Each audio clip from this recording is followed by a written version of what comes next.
Thank you so much and time ఇచ్చినందుకు. Thank you so much నన్ను పిలిచినందుకు. And congrats. Thank you. ఏదో cup వచ్చిందంట కదా.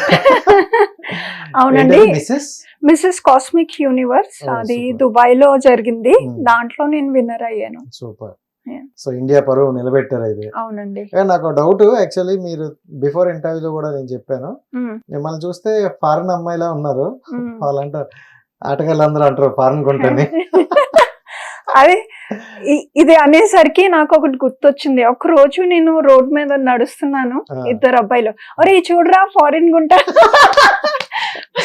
నేను వెళ్ళి ఆగి, ఒరే ఫారిన్ కాదురా తెలుగు.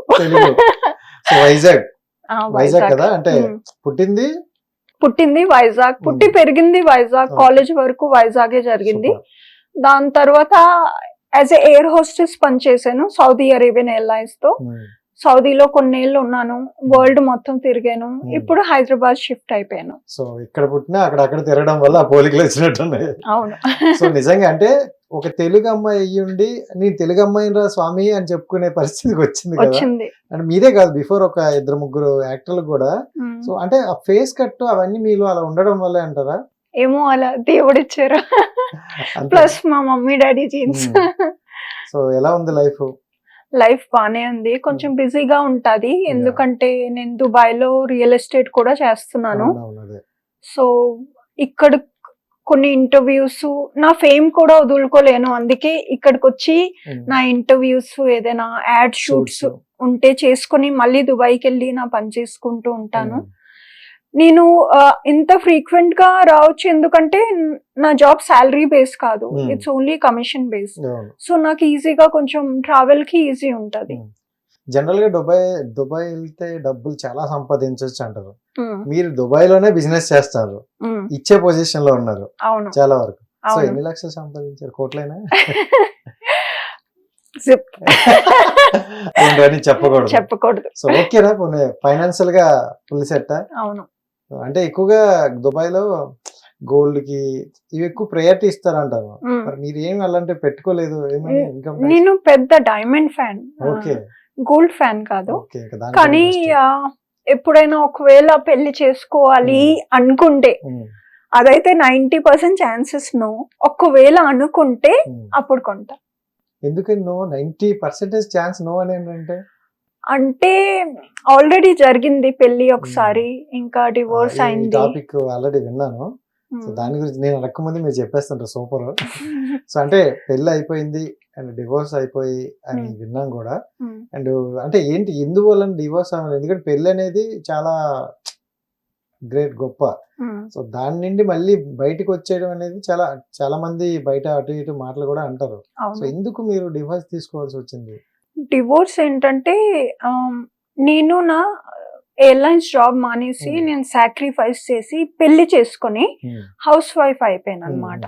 అప్పుడు నన్ను ఇంట్లో ఉంచి వేరే అమ్మాయితో తిరగడం, సో నా సాక్రిఫైస్ కి అక్కడ నాకు వాల్యూ కనిపించలేదు. సో నేను నా రెస్పెక్ట్ గురించి ఆ రిలేషన్ నుంచి బయటకు వచ్చాను. అవును, డివోర్స్ ఈజీ కాదు.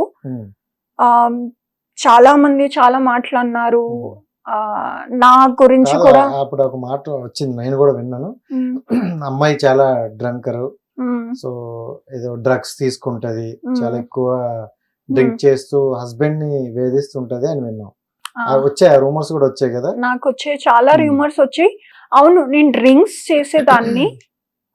నా హస్బెండ్ నుంచి విడిపోయాక ఆ బాధని తట్టుకోలేక దేవదాస్ టైప్స్ అయిపోయాను. అంటే నేను తెలివేసి ఉంటే, సెన్సెస్ లో ఉంటే నాకు కష్టంగా ఉండేది.